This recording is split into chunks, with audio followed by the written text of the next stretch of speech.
Homestead Studios in Santa Clarita, California, it's just the Tip-Sters with Melissa Morgan. Attention Kmart shoppers. Remember, if you got a tip for Melissa, a freaky situation that hides a diabolical clue, the creepy inscription you found inside the cover of the family Bible, evidence that the chicken never crossed the road in the first place, anything, tell us about it by calling the Tipster hotline at 832-TIPSTER. That's 832-847-7837, or send an email to jttipsters@gmail.com. You just might hear your tip on the podcast. And now here's your host, staying cool in the summer heat and passing out every time she tries to pay the air conditioning bill, Melissa Morgan. More cowbell.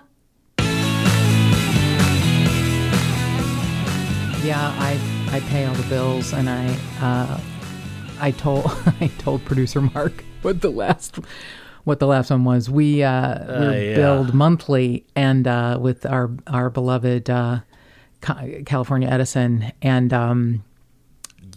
I during about 5 or 6 months of the year, I throw in an extra $150 because I know the following month is going to be, as our parents would say as children, what are you trying to do? Like, heat the all outdoors? Like it's like we just leave the doors and windows open and turn the air down to 40.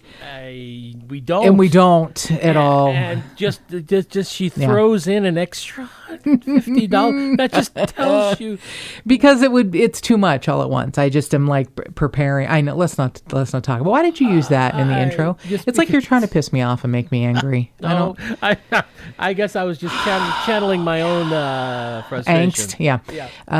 Tipsters. It's the Labor Day weekend, and it is going to be between 110 and 115 on our weekend here. Now, it's after the Labor Day weekend when you're listening to this, but it doesn't matter. We're getting ready for it. Yeah. We, we're in a pandemic. You have to be home most of the time. Nothing's fully open. Things open, they close, and it's 110 to 115. But it's a dry heat, so we've got that going for us. Mm-hmm. Yeah.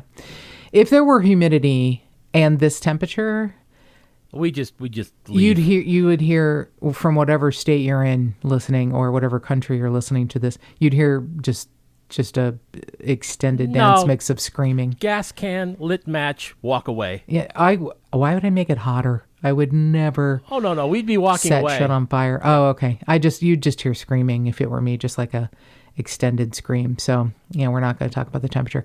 I would love to thank the wonderful tipsters who have left reviews on Apple Podcasts for us this week. Dirndl Girl, which I'm going to guess maybe she's from Cincinnati and of German heritage, because the dirndl is the skirt you wear in like Oktoberfest when you do your German. Oh, is that what they're called? That's a dirndl. Yeah, I had no idea. Yeah, I recognized it immediately.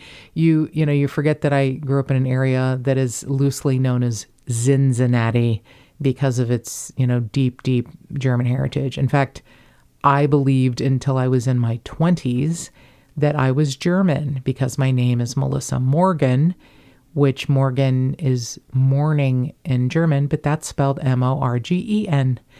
And I met... That's right. Mm-hmm. Guten Morgen. I used to say it all the time. Guten Morgen. Good morning. And it's not me. It's Morgen.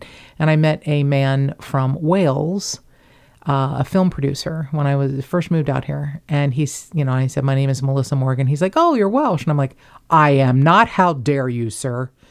And then he's like, well, yeah, you are. I mean, Morgan's like the third most popular name in Wales. I'm like, I have no idea what you're speaking of. And he's like, yeah, Smith, Jones, Morgan. Like the Morgan horse that is from Wales, from the island of Wales. And then, producer Mark gets me the Ancestry or 23andMe DNA kit for Christmas a few years ago. And I am like 94.7% whitey. Just British Isles. Right.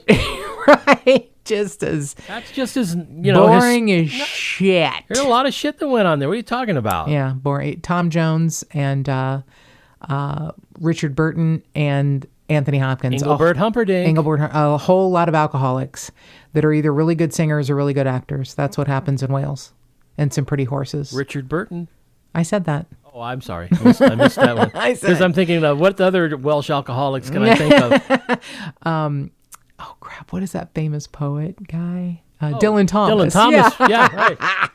Yeah, a lot of, so I'm as boring and white and Welsh as bullshit. I really wanted to be German. But anyway, thank you. That's a long way of saying thank you, Dirndl Girl. And Florida K, I'm going to guess that she might be from Florida. And that's that old steel trap mine working there. Yes, I am on it. And just lovely, lovely reviews. And we're very grateful for those of you that take the time to do that. If you have a moment, please go to Apple Podcasts and rate and review. If you have even more moments, you can give us a rating that you feel is fair. I lean more toward the 4 to 5 stars, but you do what's best for you. And if you have time to write a review explaining maybe what you like about the podcast, if you don't like it, don't take the time. Just move on to something else. But if you like the podcast, take the time to rate and review on Apple Podcasts or wherever you are listening, and subscribe to the podcast. We would be very grateful. I'm going to give out the email address and the hotline number, but I'm just going to be very honest. I'm a little overwhelmed right now with all of the activity going on around the Bill and Peggy Stevenson case. I've been a little bit inundated with ideas for cases to cover, and they are all my least favorite, which are the ones that are unsolved. And I got a little bit of good-natured ribbing from some people, like, I know you don't like to do this, but... And you can submit any case idea that you want to me. We are in the coming weeks going to be covering one from Indiana, another one from Kentucky, an unsolved homicide and a missing person from Kentucky, and others that are coming in, quite frankly, at a pretty high clip. But you can always submit your idea, your suggestion for a case you would like covered. It can be one that's been adjudicated. The ones we're doing the next 2 weeks is a case that is still blowing my mind, but is adjudicated. But please feel free to email us at jttipsters@gmail.com. And you can call us at our hotline at 832-847-7837 and leave us any idea, for a case you would like us to cover. And I have to say, just because, I paid extra money for it, is that that's 832-Tip-Sters, in case you want to spell it out on the phone. I'm sorry. Why do I not do that? I always just give the number. Yeah, 832-Tip-Sters. Thank you, Producer Mark. 832. He paid all that extra money to get, it's like so inexpensive. But anyway, he paid all that extra money to get... it was an extra $10 a month. Come on. 832-Tipsters at 832-847-7837. So that's, hopefully all of the housekeeping we have to do right now. Some thank yous and some reminders. And this is a difficult one, my beautiful tipsters. It's difficult for me. It's voluminous. It's a lot of information. I'm going to try to wrap it up in 2 episodes. I'm not sure. It may take 3, but I'm going to try really hard to make it 2. And it's voluminous for a lot of reasons, because this monster, who's still alive, by the way, 75 years old and lives in San Quentin on death row. And I just wish, like anything, that someone had done to him what he did to all these beautiful young men. It's a difficult one for me because I don't understand how someone who is so prolific and really awful, not just a terrible serial killer, but awful and torturous, just a terrible excuse for a human being. I don't know how he isn't more well-known. And I'm going to tell you, I have a theory, and it bothers me greatly. It's a little like the episode we covered, The Doodler in San Francisco. I have a theory, and maybe I'm wrong, and maybe I am jaded and hardened, and I am not giving humanity enough credit. But I feel like Randy Stephen Kraft is not as well known because his victims were beautiful young gay men, or mostly gay men. They could also have been straight that he found attractive and murdered. But because his victims are men, I feel like they don't get the attention that they deserve. He, had a book written about him, and I will tell you that the Los Angeles Times just knocked it out of the ballpark. They did something very smart. A journalist named Dennis McDougal was assigned to do crime reporting for the Long Beach Press-Telegram. And he kind of became a stringer during the Randy Kraft trial for the Los Angeles Times, and then became a full-time employee of the Los Angeles Times. After the trial was over, he wrote a book called The Angel of Darkness that was released in 1991, in May of 1991. And it was pretty voluminous. It was 336 pages. His book comes into play later on in some appeals that Randy Kraft tried. He makes a joke of everything. He's just a horrible human. The fact that he has been able to live for 75 years is unconscionable to me. I'm really not a proponent of the death penalty any longer, but he does not deserve to have housing and food and to breathe air. He does not. What I wish would happen to him in prison is what he did to these young men. So that being said, I'll get off my soapbox and hopefully just report this as it is. But please know this is not an easy one for me, because I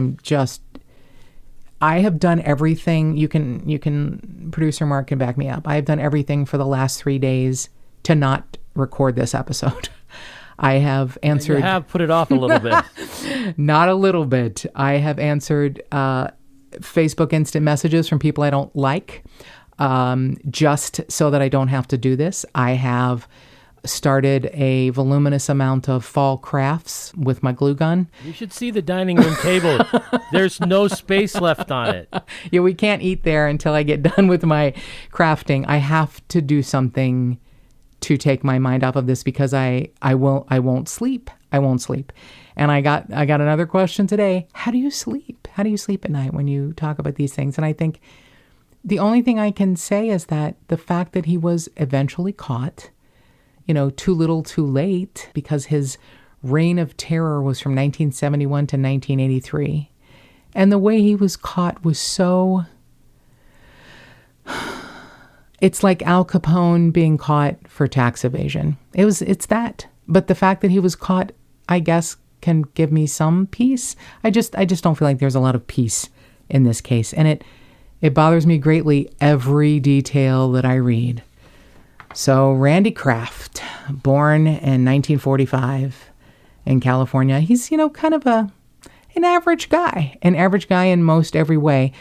Everyone who sort of interviews him and speaks with him says he's smarter than the average bear, but it's just what he did with his smarts. Yeah, not good.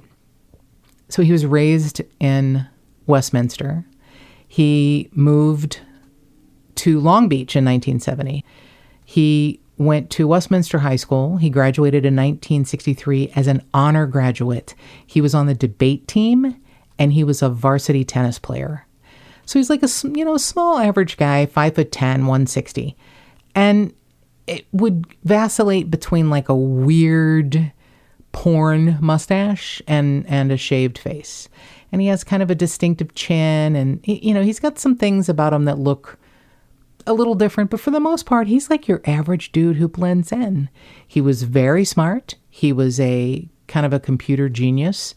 He was a consultant for a computer company, which we'll talk about a little later. He went to Claremont Men's College, which I am unaware of that school, but he majored in economics, and he graduated in 1968. And after he graduated, he served only 1 year, and I feel like this is an important thing. He served 1 year in the U.S. Air Force. He was an airman basic, and he got out after a year. And there's no explanation as to why the Air Force allowed him to leave. None whatsoever? Nope. No one can find, military records are sealed for the most part. It's very difficult to find out. I mean, just look at Fort Hood right now, right? It's very difficult to find out what goes on in the military. It's like they were the originators of HIPAA laws. They just don't release, and I don't know what you have to do. It's very difficult to get information from the military, but he was out in a year.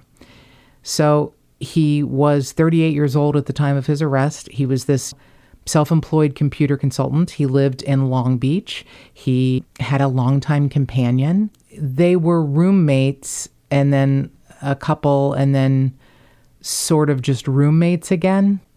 So from 1971 to 1983, Randy Kraft did a lot of terrible, terrible things to a lot of people. And one of the reasons I'm going to be listing some of the people that we believe are connected to him is that if you have any idea of who these people might be or how they might be connected to him, there are still several people that they believe are his victims that can't be connected to him. If you have, maybe you have a piece of the information that they really need, and you'll understand how we know that they may be his victims because his name is the Scorecard Killer. He kept a scorecard of his victims, and they believe he has over 67, which is another reason why... 67? Yes. He was convicted on the murder of 16 young men. But they believe, there are some that were found after his arrest and his indictment.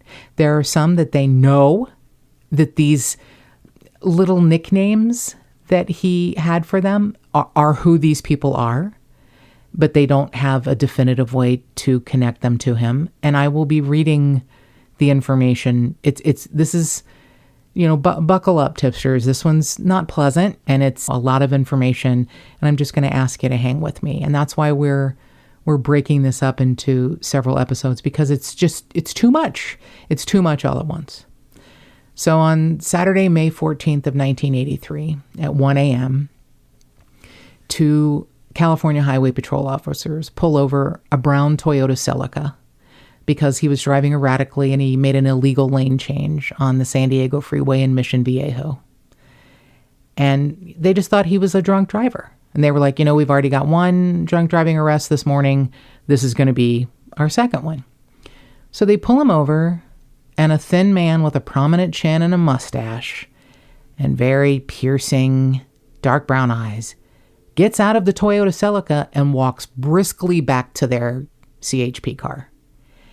And one of the officers is like, whoa. Drivers don't do that unless they have something to hide. And they, asked him to step aside, and they looked in his car, and they found in the front passenger seat of his brown Toyota Celica, 25-year-old Marine Terry Lee Gambrell. He is dead. They thought that he was asleep. In Randy Kraft's Toyota Celica were pill vials, an empty Moosehead bottle of beer. On his driver's seat, Randy Kraft's driver's seat, was a 5-inch buck knife. Terry Gambrell's shoes had been removed. His hands were tied behind him with the laces from his shoes. There's marks on his neck, and it's because that his own belt had been put around his neck and had been tightened and loosened and tightened and loosened. His pants were unzipped and pulled down. The officers find what they realize is a man that has been terrorizing men in Southern California for over a decade. And they found in the trunk of his car his death list. And they believe that people on his list are people that he has killed and has given nicknames. Now, of course, his defense attorneys say he's an avid game player. He would travel to different parts of Orange County to play games, I guess, with people that were up to his intelligence level. He says this is a list of people that he had played bridge with. By the way. Bridge. Yep. By the way, in San Quentin, he, Lawrence Bittaker, Douglas Clark, the Sunset Killer, and William Bonin are known to have played bridge together. 4 serial killers. You've got to be. I am not. Got to be kidding. I am not kidding you. 4 serial killers that sat and played bridge while other inmates were in the yard doing, exercises and push-ups. From 9 a.m. to 1 p.m. most days, these 4 monsters would be sitting together playing bridge. That's obscene. Yeah. So here's another reason I'm covering Randy Kraft, because it would be a thing I don't want to do because it's so difficult and so ugly. I do want to make sure people understand that a lot of awful people prey on the disenfranchised. Now, a lot of these victims were in the military. Randy Kraft had a type, young, handsome, well-built, a lot of military men. He lived near military bases, so that it was an easy thing. He is apparently was extraordinarily charming, intelligent, funny. And here's the thing that I think is very interesting, is that Dennis McDougal was this investigative reporter for the Long Beach Press-Telegram and then the LA Times, and he wrote this book. He took the time and did a deep dive. And I'm actually looking for a journalist who may want to cover, in my mind, a career-making story, which is the Randy Sellers case. So we can talk about that later. But if anyone knows anyone, and I have reached out to several journalists who have done a terrific job covering cases like this. Pamela Koloff is one, by the way. And she has been amazing and kind. And she is trying to think of someone from, Chicago on down to Texas, where she is, who may want to cover the Randy Sellers case. These things need to be talked about. These things need to be brought into the light. And Dennis McDougal took the time to write about the victims. It wasn't just a book. I don't particularly like the title Angel of Darkness. I don't think the word angel should ever be involved with Randy Kraft. But he took the time to write biographies of the victims. It wasn't just all about Randy. It was about the people that he preyed on. Some of them, habitual hitchhikers. Some of them just people he would meet and be able to talk his way into their lives somehow and then do terrible things to them. That's the horror of this man. So what I'm going to do first is read, and please know this is tough. This is tough, my beautiful tipsters. What he did to these young men, it wasn't like he just met them and shot them, or met them and, he was just a monster. He is a monster. So what I'm going to do first is I'm going to read the known victims that he is absolutely tied to and was indicted and adjudicated. These cases are covered.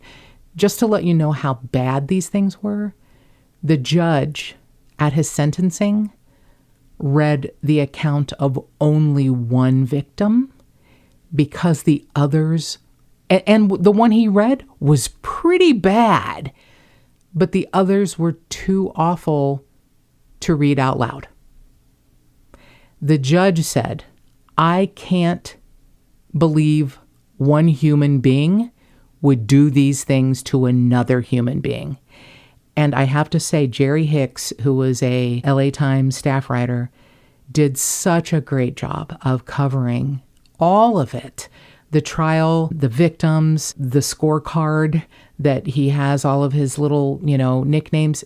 Jerry Hicks is a phenomenal journalist and did a great job. And there is a picture of the judge with his head on his hand because he was older. He was older at the time. And it's like he's never heard of anything like this. You can see the pain in his face and anger in his eyes. It's just a great picture.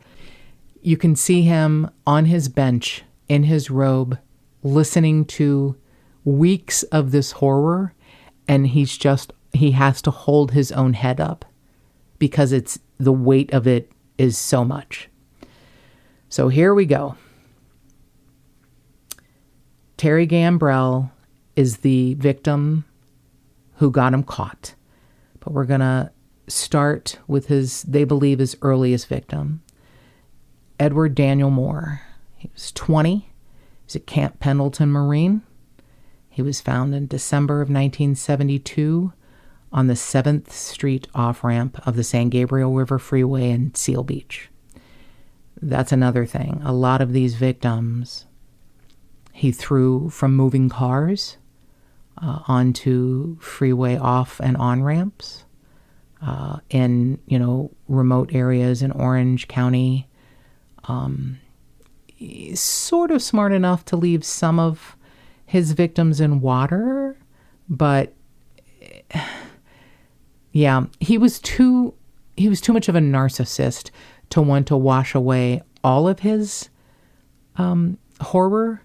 And he was repetitive. The things he did, he repeated himself. He wasn't into burying his victims. He wanted them eventually to be found, and I think he wanted credit for them, while at the same time denying all of it. April 4th of 1973, Ellis Avenue in Huntington Beach, a John Doe who's never been identified. July 30th of 1973, on the eastbound 7th Street on-ramp to the San Diego Freeway in Seal Beach, Ronnie Jean Webby, 20 years old, from Fullerton. May 8th of 1975, 19-year-old Keith Devin Crotwell. Now, his case is going to be covered in part 2, a little more in depth, because his case is really awful. His head was found May 8th of 1975, washed up on a marina in Long Beach. His body was found in Laguna Hills on October 18th of 1975. But Long Beach and Laguna Hills, no one put the pieces together that it was the same victim until after Randy Kraft had been arrested. Yeah, they're very far away from each other. Yep. Well, not that far. I mean, if you're a killer, yes, it's an odd thing, to cut up a corpse and leave one part here and one. It's just. Oh, yeah. Yeah.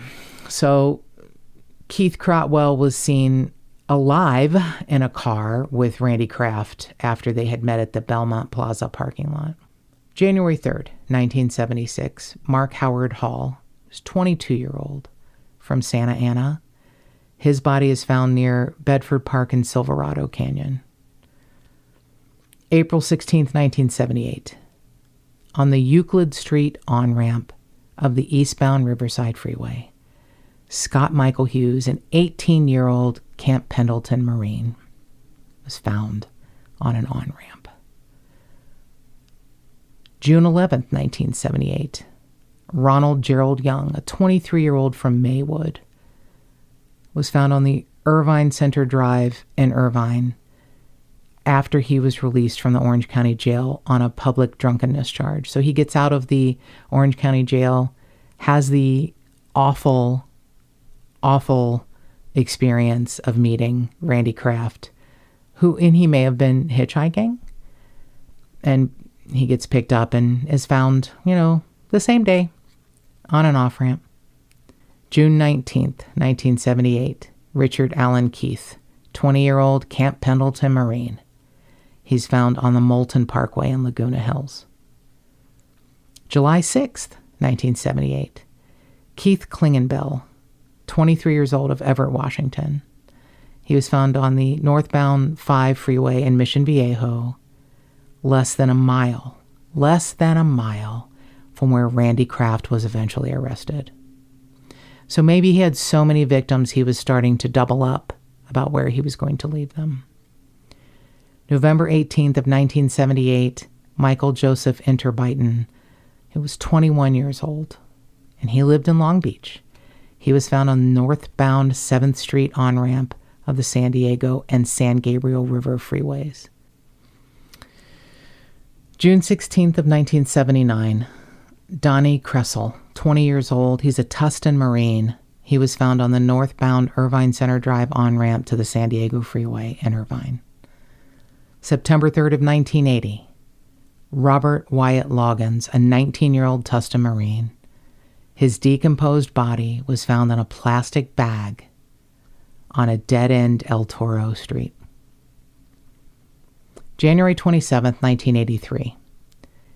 Eric Church, 21 years old, of Coventry, Connecticut, was found dead along the northbound San Diego Freeway on-ramp to Seal Beach. February 12th of 1983. Jeffrey Allen Nelson, 18, of Buena Park, was last seen with Roger Duvall. Both of these young men were found within a day of each other. So Jeffrey Nelson was found on February 12th at 5:20 in the morning on the Euclid Street on-ramp to the Garden Grove Freeway. And the following day, February 13th of 1983, his friend Roger Duvall, 20, of Buena Park, was found in the Angeles National Forest north of Claremont Men's College, exactly where Randy Kraft had graduated from.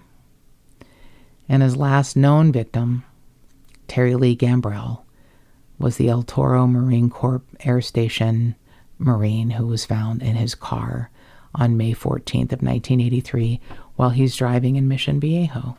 He was probably going to dispose of Terry somewhere along a freeway because he had outlived his use for him. He was done with whatever terrible things he was going to do. So now, those are the known victims. And the things that he did, I'll be honest, I don't know that I'm going to get through this. I don't know that I'm going to get through this because it's just terrible. But I'm going to read you the scorecard names and the names. Some of these are unknown, unsolved, unidentified.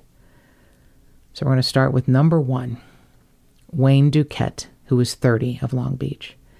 His body was found in 1971 at the bottom of a ravine next to Ortega Highway in Orange County. They do feel like he is the first victim, but they can't tie him exactly to Randy, but you'll see why.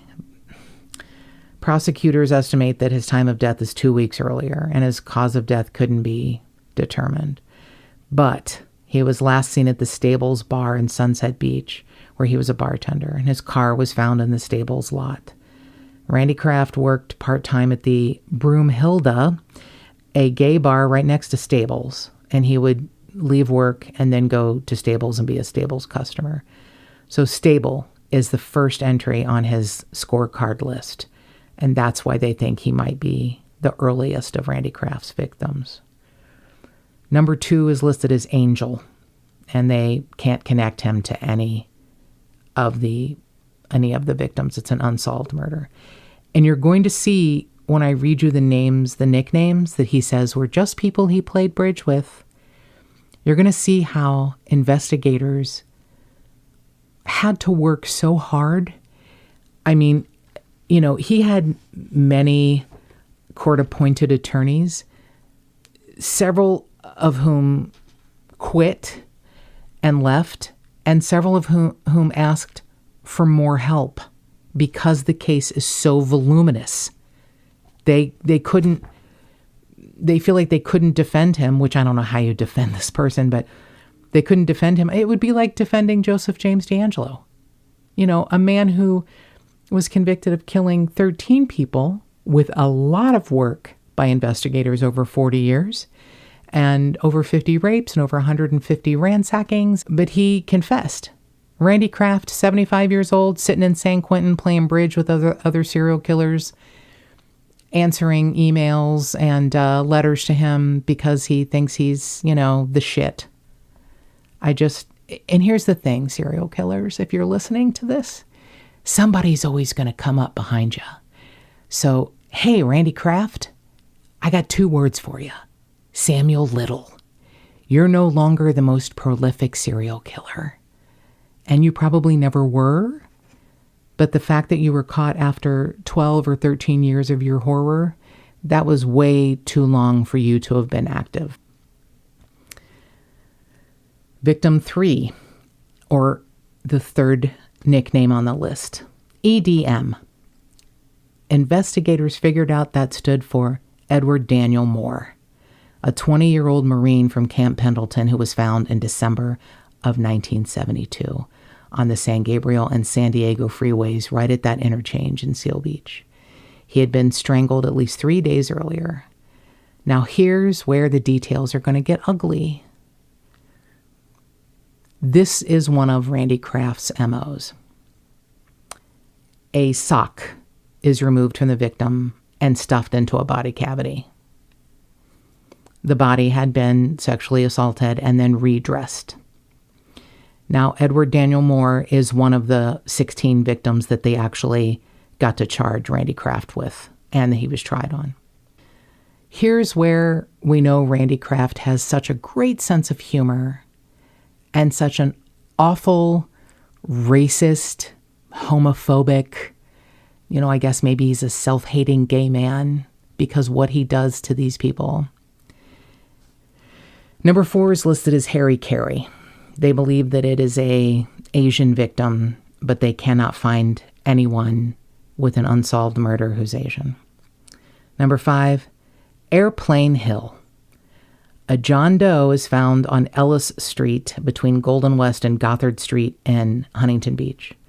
The body had been redressed. The victim has been sodomized and emasculated. Randy Kraft cuts off their genitals. Prosecutors say the area was known to local residents in the 1950s when Kraft lived nearby in Midway City. This area is known as Airplane Hill. So this John Doe is part of the 16 charges against him. Number 6 is Marine Down. They can't find who that would be. It's an unsolved murder. Number 7, Van Driveway. Another name that they can't connect. Number 8, 2-in-1, MV to PL. Can't find who the 2-to-1 would be. Oh my God. This one hurts. Twiggy. James Dale Reeves, a 19-year-old from Cyprus, who's found November 27th of 1974 near the San Diego freeway in Irvine. His body is nude, and a 4-foot-long twig has been stuffed into his body cavity. His 4 foot? 4-foot-long twig. His car was found at Ripples in Long Beach, which Randy Kraft frequented. And they can't give a cause of death because it took a while to find him. But I'm guessing a 4-foot twig inserted in your body would be one way you could die. And the reason I'm mentioning Ripples is because the Long Beach John Doe of the last episode, this beautiful young boy that we still don't know who he is, who, by the way, I'm going to mention a couple of really astute armchair detectives, armchair sleuths, messaged me on Twitter and think they have a few ideas of who he might be. I am not exactly seeing it, but it has some markings that would make sense. They believe it's a young man missing from Canada. The age kind of works out. The height a little bit off. The thing that is different to me is the young man in Canada, his nose is quite a bit different than Long Beach John Doe. And I will tell you, it would make sense that the Long Beach John Doe wasn't a local boy because he was so, clean and well kept. He wasn't a street kid. He wasn't like a kid on the street, he was potentially from somewhere else. It would make sense even that he was from another country. And I have to say, Canada has a really phenomenal missing person website. So you can do a lot of your own research, and these two beautiful young investigators who work from home are running it down. I will tell you, I took the information they gave me and submitted it to the LA County Coroner's Office, which is the contact for the Long Beach John Doe. And I gave them the information. Maybe I'll hear back. They're usually pretty responsive, so we can hope. Number 10, Vince M. Vincent Mestis. This is a 23-year-old from Long Beach. He was found in December of 1973 at the bottom of a ravine in a mountainous area in San Bernardino County. His body, of course, had been redressed except for his shoes, and a sock had been stuffed into a body cavity and his genitals mutilated. His hands had been severed from his body, and the cause of death was strangulation. He was last seen by a roommate 3 days before, just a few blocks from Randy Kraft's house. Number 11, Wilmington. A John Doe found in February of 1973 along the Terminal Island Freeway in the Wilmington area. He's nude with a sock stuffed in his body. Number 12, LB Marina. They can't find anyone connected to that. It could be Long Beach. It could be Laguna Beach.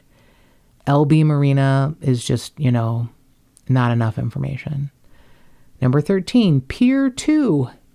Thomas Lee, 25 of Long Beach, was found August 3rd of 1974 on a pier in an oil field area of Long Beach Harbor. He had been strangled. Number 14 is diabetic. Can't find who that person is. Number 15 is skates. John Laris, 17 of Long Beach, was found January 4th of 1975 floating in the surf at Sunset Beach. A wooden surveyor's stake had been stuffed into a body cavity. He was last seen... it's terrible. It gets worse. I'm just warning you. He was last seen the day before boarding a bus en route to a roller skating rink and carrying his new skates. And he was leaving the bus near the Ripples bar. So we know Ripples is sort of a connection. Number 16 is Portland. Can't find who that is. Number 17, Navy White. Can't find that. Number 18, User. Can't find anyone connected to that.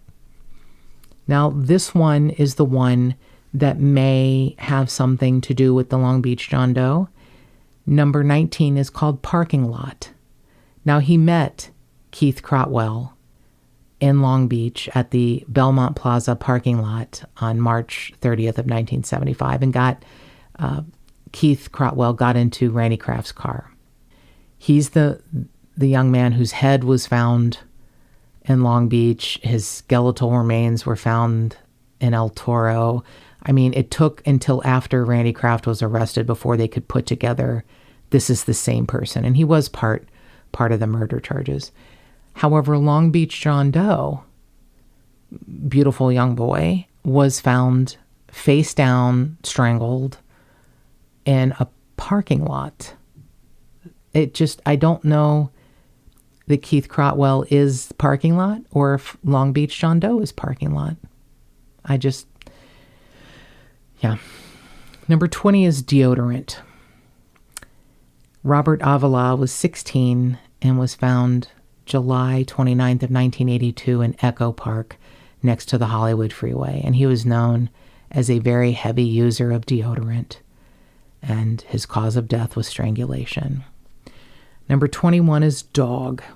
Raymond Davis of Pittsburg, California, was found July 29th of 1982 in Echo Park, right next to the body of Robert Avila. He was visiting relatives in Los Angeles and had gone to Echo Park to look for his lost dog. He had been strangled. Number 22, teen trucker. Malcolm Little, 20, of Selma, Alabama, found June 2nd of 1974 in a remote desert area in the Salton Sea in Imperial County. His brother, a truck driver, had dropped him off at the interchange of the Garden Grove Freeway and the San Diego Freeway on May 27th of 1974. So he's found 5 days later. He was going to hitchhike his way back to Alabama. Malcolm Little was emasculated, and a branch was stuffed into his body cavity. He had been strangled. Number 23, Iowa. There's no one they can connect to an unsolved murder. Number 24, 7th Street, which, if you remember, when I read the list of victims, several of them had been dumped off of the 7th Street on-ramp. So Ronnie Webby was 20 and was found on July 28th of 1973 along the 7th Street on-ramp. He was last seen at the Sportsman's Bar in Los Alamitos. His car was found there with a flat tire. His body had been redressed except for his shoes, and one of his socks had been stuffed into his body cavity. He had been ejected from a moving vehicle, and he had been strangled. Number 25, Lakes MC. Gregory Jolly was 20, and he was from Jacksonville, Florida. And he was found September of 1979 in the Lake Arrowhead Big Bear area. He was known to wear military clothing and tell people that he was a Marine. His body was found without his head or his legs, and he had been emasculated. Man. I'm telling you, I don't even know how to explain this, but it gets worse. It's just because you can obviously so horrible things were done to them while they were still alive, and yes, that's what's just yes. The thing is, what appears that he liked to do was strangle them to unconsciousness, do awful things to them. They would wake up, he would strangle them again, do awful things to them. I mean, I know. Number 26, MC Laguna. Roger Dickerson, an 18-year-old Marine from Camp Pendleton, was found June 22nd of 1974 on a dead-end street in Laguna Beach. He was last seen by 2 fellow Marines 2 days earlier trying to hitch a ride to Los Angeles from a bar near San Clemente. He had been sodomized and mutilated with bite marks, but his cause of death was strangulation. Number 27, Golden Sails. Craig Victor Jonitas, 24, found next to the Golden Sails Hotel Bar on Pacific Coast Highway near Loyness Drive in Long Beach, fully clothed except for shoes and socks, and the cause of death was strangulation. Number 28, Euclid. Scott Hughes, an 18-year-old Marine from Camp Pendleton, was found April 16th of 1978 on the shoulder of Euclid Street on the on-ramp of the eastbound Riverside Freeway. He had been seen 2 days before. His body had been redressed, his shoelaces had been removed, and he had been emasculated. He was, of course, strangled. He was listed as one of the 16 in the murder charges. Number 29, Hoth Offhead. A John Doe found April 22nd of 1973.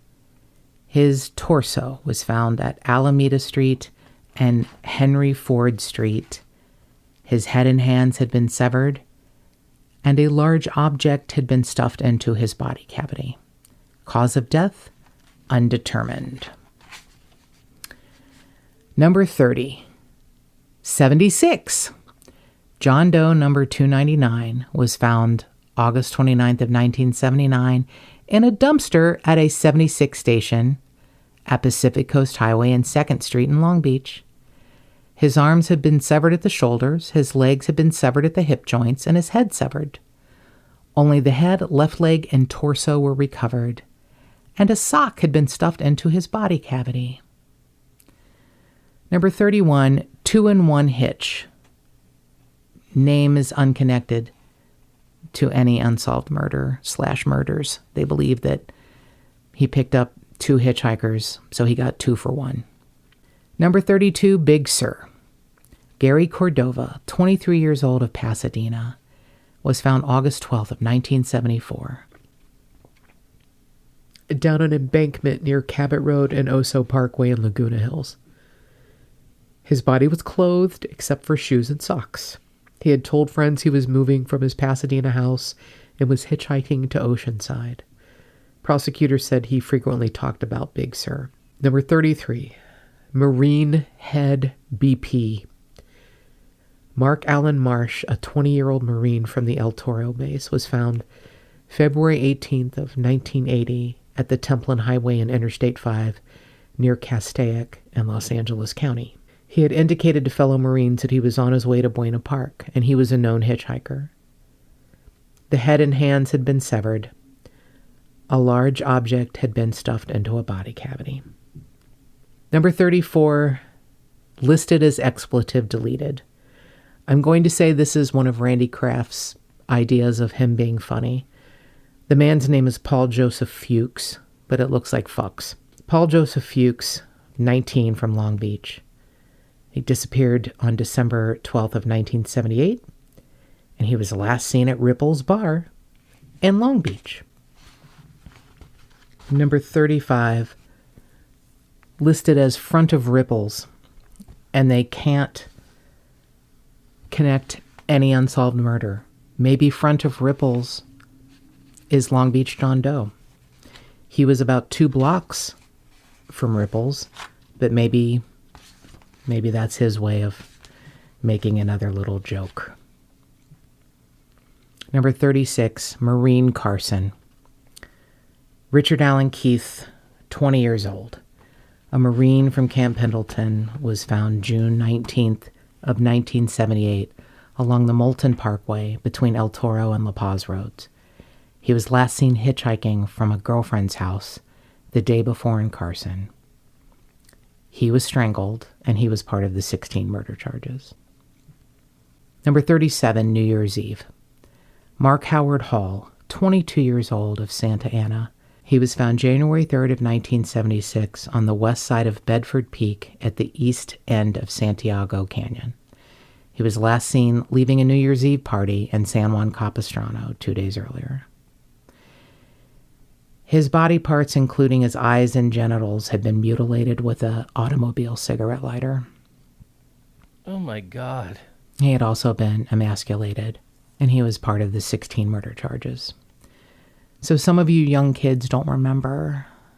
Maybe your parents or grandparents had a car with a cigarette lighter you could push in, it would heat up, and you could pull it out and light your cigarette. Randy Kraft used cigarette lighters from cars in the most awful ways, typically burning off the left nipple of his victims. He had a pattern for sure. A really awful pattern. Mutilating someone's eyes and genitals with an automobile cigarette lighter. I don't. Number 36, Westminster date. Jeffrey Sayer was 15, of Santa Ana. He disappeared November 24th of 1979 after he had a date with a girlfriend in Westminster. He had intended to ride a bus home, but the buses had stopped operating for the night. Number 39, Jar Out. Ronald Young, 23, was found along the Irvine Center Drive near Deerfield and Irvine. He had been released on a misdemeanor violation from the Orange County Jail. He was the one that had the drunken disorderly and had gotten out of jail. His body was found redressed, and he had been emasculated. He had his jail release form in his pocket. He had also been stabbed in the heart, and he was part of the 16 murder charges.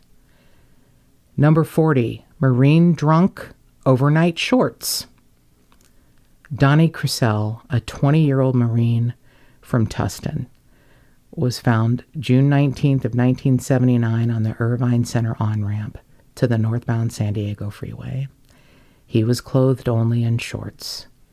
His left nipple had been burned off with an automobile cigarette lighter, and his cause of death was listed as acute poisoning of alcohol and drugs. He was part of the 16 murder charges. And producer Mark is right. It appears that Randy Kraft would either strangle or drug or get his victims intoxicated and then torture them. And so a lot of this stuff that was done to them was when they were alive. Number 41, Carpenter.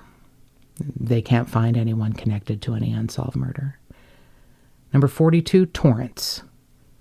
Richard Crosby, a 20-year-old, was found September 30th of 1978 on California 83, north of California 71 in San Bernardino County. He'd gone to a movie in Torrance, and he was a habitual hitchhiker. His left nipple had been mutilated and burned off with an automobile cigarette lighter. He had been suffocated. Number 43, MC Dump HB Short. Can't find anyone connected to an unsolved murder. Number 44, 2-in-1 Beach. Jeffrey Allen Nelson and Roger Duvall were found within a day of each other in February of 1983. Number 48, Hollywood Bus. Christopher Williams, 17, was found August 20th of 1981 in the Blue Jay area of the San Bernardino Mountains. He was clothed except for shoes and socks and underwear. Paper had been stuffed into his body cavity. He was a known male prostitute who worked different bus stops in Hollywood. Number 46, MCHB Tattoo. Robert Wyatt Loggins was a 19-year-old Marine from the Tustin base found September 3rd of 1980 in a trash bag. He was found nude in a dead-end street in El Toro, and he had a large tattoo on his arm. He was last seen with friends near the Huntington Beach Pier. He had a sock stuffed into his body cavity, and he had been strangled. He was one of the 16 murder charges. Number 47, Oxnard. Can't find an unsolved murder and a name to connect to him. Number 48, Portland ECK. A John Doe in Oregon was found July 18th of 1980 in the Woodburn, Oregon area of Interstate 5. His cause of death is strangulation. Prosecutors can't connect an ECK, but it was listed next to 5 other Portland entries on a list that they can connect to Randy Kraft's list. Number 49, Portland, Denver. Michael O'Fallon was a 17-year-old found July 17th of 1980 near Interstate 5 in Salem, Oregon. He was nude and had been sodomized. He had left his home in Denver to hitchhike to the northwest. He had been strangled. Number 50, and this is just terrible. Portland Blood. Michael Cluck, an 18-year-old, was found April 10th of 1981 in Goshen, Oregon, near the Interstate 5. He was partially nude. He'd been sodomized and bludgeoned 31 times in the back of the head, and prosecutors say this was the bloodiest crime scene of all of the ones they can connect to him. Listed as Portland Blood. Number 51, Portland, Hawaii. Lance Taggs, a 19-year-old found December 9th of 1982 near Wilsonville, Oregon. He had been redressed and a sock stuffed into his body cavity. He had a small tote bag marked Hawaii, and that was found at Randy Kraft's house. He was last seen hitchhiking wearing a shirt that said Hawaii printed on it. Number 52, Portland Reserve. Anthony Silvera, 29, found December 18th of 1982 near Medford, Oregon. Nude with a toothbrush shoved into his body cavity. He had been sodomized, and he had recently completed duty with the National Guard. He was hitchhiking to a guard drill in Medford, and he had been strangled.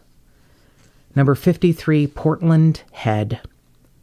Brian Witcher, a 26-year-old, found November 28th of 1982 near Wilsonville, Oregon on the Interstate 5. Fully clothed but without shoes and socks. He had been thrown from a moving vehicle. He had been last heard from 5 days earlier and was last seen in Portland. Prosecutors can't explain the head part, but they do know he's connected to Randy Kraft's list. Number 54, GR2. Dennis Patrick Alt and Christopher Schoenborn, two cousins, both 30, found December 9th of 1982 in a field several miles from the Amway Grand Hotel in Grand Rapids, Michigan. They were attending a horticulture convention. Dennis Alt was clothed except for his missing boots, and his genitals were exposed. His cause of death was strangulation. Schoenborn was found nude with an Amway Grand Hotel pen stuffed into his body cavity. He had been strangulated. Unsealed prosecution papers alleged for the first time there's new evidence that links both of these victims to Randy Kraft. They were last seen talking to him alive in the hotel bar the night before their bodies were found. Also, Alt's vehicle keys were found in Kraft's hotel room after he had left, and a federal land bank bottle opener belonging to Christopher Schoenborn was found in a jacket at Randy Kraft's house in Long Beach. Number 55, MC Plants. They can't connect an unsolved murder to this. Number 56, SD Dope. Michael Lane, a 24-year-old of Modesto, was found January 19th of 1984, a year after Randy Kraft's arrest. He was found in a remote mountainous area near Ramona in San Diego County. He had no clothes, and it was just skeletal remains. He had last been seen November 21st of 1982 without any transportation. He was trying to get to the Buena Park area. He was a frequent drug user and had one drug arrest on his record. His name is not really added to Randy Kraft's case until after his remains are found, a year after Randy Kraft had been arrested. Number 57, Hike Out L.A. Boots. Keith Klingenbiel, a 23-year-old from Everett, Washington, was found July 8th of 1978 in a traffic lane of the northbound Interstate 5, just south of the La Paz Road exit in Mission Viejo. He had been seen the day before hitchhiking from Everett to San Diego, where his mom lived. He'd been burned with an automobile cigarette lighter on his left nipple. A bootlace was missing from his left hiking boot, and he had been dumped from a moving vehicle. They found a Long Beach matchbook in his pocket. He was listed as part of the 16 murders of Randy Kraft. Number 58, England. They can't find a name connected to any unsolved murder. Number 59, Oil. They can't find a name related to any unsolved murder. Number 60, Dart 405. Michael Enderbyton, 20, of Long Beach, was found November 18th of 1978 at the San Diego and San Gabriel Freeway interchange. His pants had been pulled down below his waist. He had been emasculated and sodomized, and he was part of the 16 murder charges. Number 61 is What You Got, and that person's name can't be connected to any unsolved murder. So that is the list of the victims and Randy Kraft's scorecard. And in the show notes, I'm going to put the route numbers of the freeways that Melissa has been mentioning, just so you can follow that and look at it on a map if you want to. That's a great idea. Thank you, Producer Mark. So we're going to do a recap of the 19 that can't be connected to anyone. And we're going to give you some information on if you have an idea of what any of these codes in his scorecard might mean, where you can call to leave information. So number 4, Harry Carey. That could be an Asian victim. It could be someone who loved knives. Maybe it means something else to you. Victim 6, Marine Down.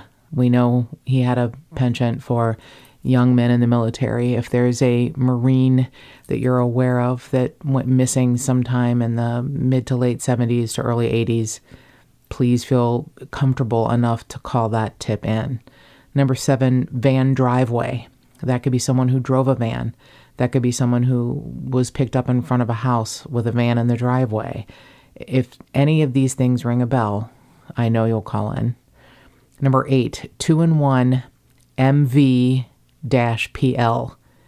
Now, to me, that could be Mar Vista. MV could be Mar Vista. PL could be Palms. They're close to each other. 2-in-1, maybe 2 young men were picked up hitchhiking or are missing from those areas. Number 12, LB Marina. To me, that could be Long Beach Marina. It could be Laguna Beach. I'm not sure if there's a marina, but there probably is. So LB Marina. Number 14, diabetic. If there's a young male diabetic who's been missing for God knows how long, maybe that is a clue. Number 16, Portland. Well, we know we had at least 5 victims in Portland, but this one is unaccounted for. Number 17, Navy white. That could mean someone who was in the Navy, maybe wearing their white dress uniform. Number 18, user. I thought about that and thought, could it be a drug user? Could it be a user of people? I don't know. Number 23, Iowa. We know he picked up young men who were hitchhiking from different parts of the country. If there's someone from Iowa who's missing in this time frame you think might fit, I know you'll call. Number 31, 2-in-1 hitch. To me, that means possibly 2 young men who were hitchhiking together. Number 35, front of Ripples. This could be a young man who was standing in front of the Ripples bar in Long Beach. Number 41, carpenter. Maybe someone who had woodworking skills or who had told him he was a carpenter who's missing. Number 43, MC Dump HB Short. Now, I'm going with MC Dump is Marine Corps, and I'll explain why. Because number 46, Robert Wyatt, was in the Marine Corps, and he had tattoos, and he had been seen with friends in Huntington Beach, and he, was listed as MCHB by Randy Kraft. So MC Dump HB Short, I'm going to say is someone in the Marine Corps who maybe was from Huntington Beach or was picked up in Huntington Beach. And short could be he isn't very tall, he was wearing shorts. If there's something like that that rings a bell, please call it in. Number 47, Oxnard. That's, a pretty big area. Probably some people still missing from Oxnard. But if it rings a bell, please call. MC Plants, number 55.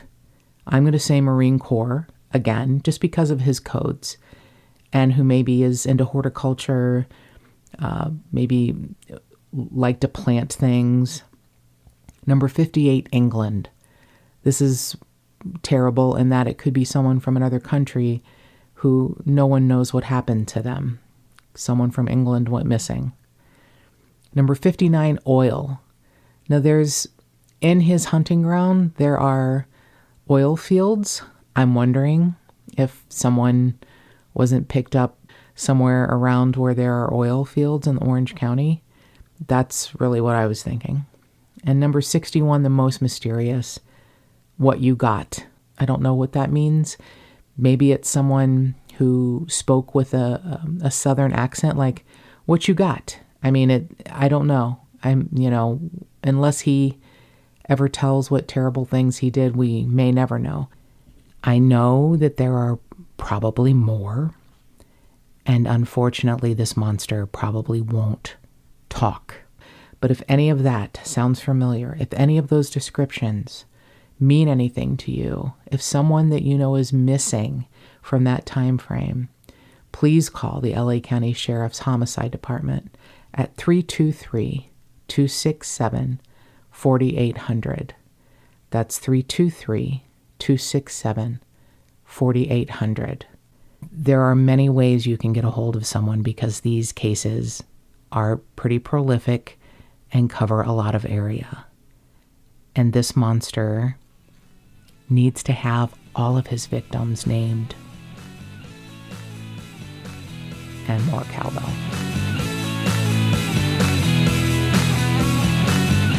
If you'd like to support this podcast, go to patreon.com/just the Tip-Sters.